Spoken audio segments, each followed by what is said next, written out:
The Jigsaw. Reciprocal teaching technique.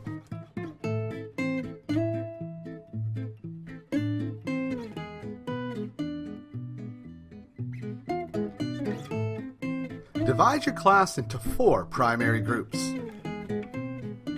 Provide each group with unique exploration to complete.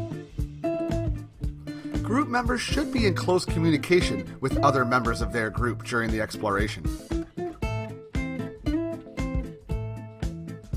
Facilitate discussion between members of the same group using physical proximity, discussion forums, or chat rooms. Provide prompts and guiding questions to facilitate discussion connected to learning outcomes.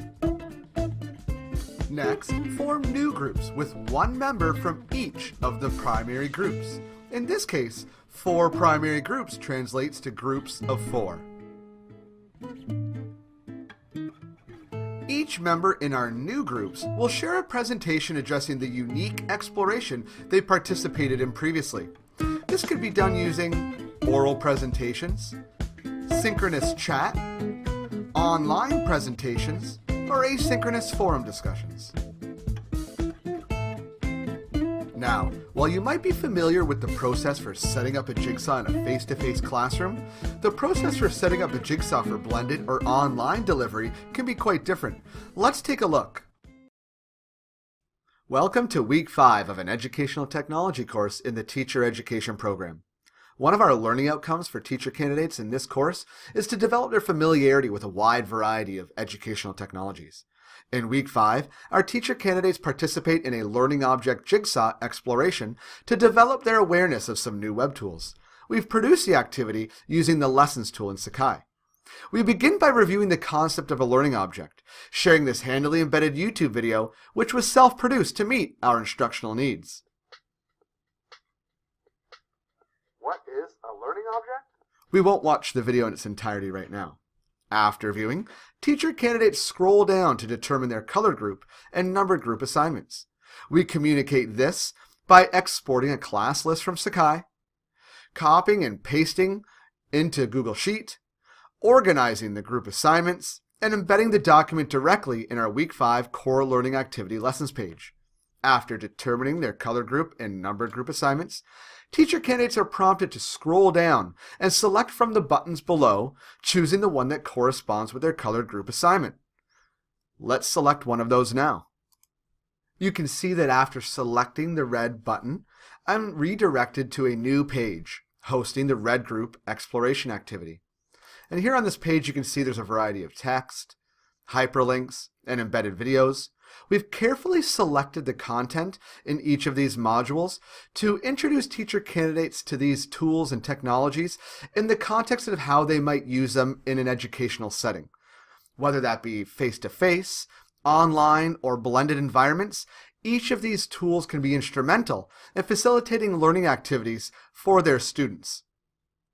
Each group is exploring a different variety of tools, except for one.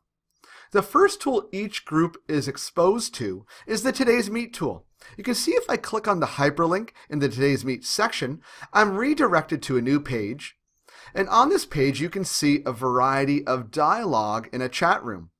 That's because I created each of these chat rooms. And when I say each, it's because I've created one for each of the different colored group explorations.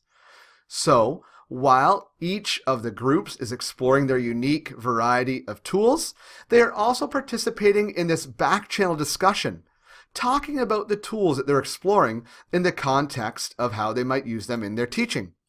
I've provided some prompts and questions here to help guide their discussion and prepare them for the final phase of this Jigsaw activity. During the final phase of the Learning Object Jigsaw, I ask my teacher candidates to physically rearrange themselves into the classroom into their numbered groups, groups of 4. Each member of this group of 4 will have originated from one of the 4 primary groups, either red, blue, green, or yellow, and each member will have explored a unique variety of tools. They then present and facilitate a discussion surrounding those unique tools that they explored and take turns working through the members of their new group of 4, each person presenting, sharing, and facilitating discussion on the unique tools that they are bringing to this new group's discussion. Now, while I have my teacher candidates physically rearrange themselves and present orally, there's no reason the final phase of this Jigsaw activity couldn't take place in a blended or online format. I could use new sets of discussion forums to facilitate a discussion amongst the numbered groups about the unique explorations that they participate in during the first phase of the Jigsaw. Or during the first phase of the Jigsaw, I could have colored groups working collaboratively on a shared Google Slide presentation that they will then share with their numbered groups in the final phase of the Learning Object Jigsaw. If you're interested in learning more about the types of technologies that are conducive to facilitating this activity, or if you have any suggestions for how I might refine my own Jigsaw activity, I'd love to have that discussion with you. Again, you can reach me at dpots@brocku.ca. I'm in Welch Hall, 262. If my door's open, drop in. Thank you for joining me in this first webinar.